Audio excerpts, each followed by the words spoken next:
Hey everybody, this is Mike Belsito, co-founder of Product Collective, and we're back for another industry interview. Today for this session, I have a guest with me, and that guest is Elizabeth Farrow. And Elizabeth, thank you so much for joining us. You're welcome. It's good to be here. You know, maybe just to sort of start things off, why is that first-time user experience? Why is it so important? What I define first-time user experience as is the landing page, then the onboarding, and then whether they stay on and whether they churn. What other elements are there that's a part of it that we should be mindful of? In 4 categories.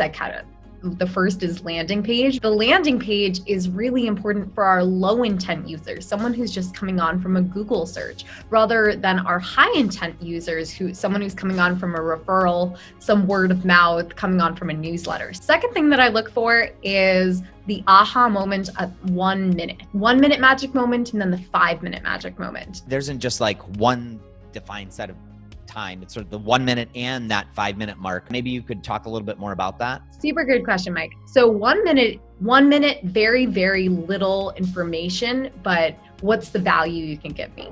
After 5 minutes, 5 minutes is like, I've been on your platform now for a whole 5 minutes. I've given you my entire attention. What can you give me with 5 minutes? This audience question asks, what are key metrics that should be used to measure success? But so what I'm looking for, like, I really dive into the conversion metrics, and I'm like, cool, what are you touching? Are you touching the checkout page and then you're bouncing? Are you not even going to it? How many people are touching the checkout page? And then when they see the email box, they're like, no, thanks.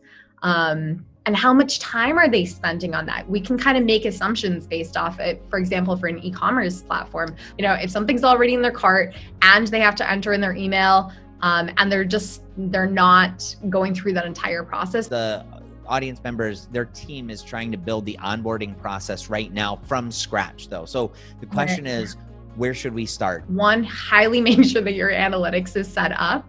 The second thing is your whole user testing cycle also usually needs to be set up. And how are you going to get feedback on your onboarding to see if it works or it doesn't? I also imagine that you've seen cases where they're doing it completely wrong. And so I'm curious what some of those common mistakes are so that, you know, we can all avoid them. The worst thing that I see with product is that the onboarding will have too many features that they touch. There's not a clear value in the features that they do touch. You know, it's like, oh, like, look around all these different things. Here's all of our tools. Cool. Now you go do it. And it's like, wait, hold on. I just want to do one thing. Like, just show me to do one thing and then get me to do that one thing another 5 times. Now pop me on to the next set of features. The next, like, it's a reverse funnel.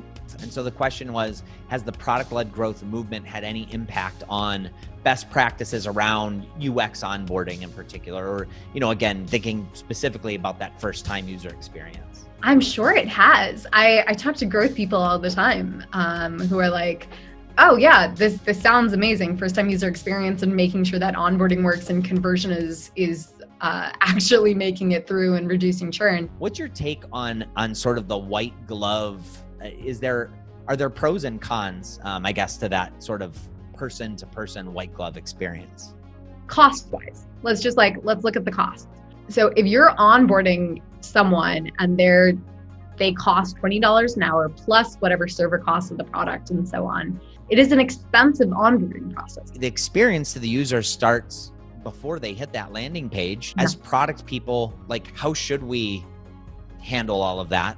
It depends on your team. I do really, really think you need to partner with marketing and partner with the person who is creating those emails, the nurturing emails, and make sure that the branding, that all of your call to actions are like driving towards one specific value, one specific point. Elizabeth, you are out there on social media and everything. Like, how can people keep up with your work?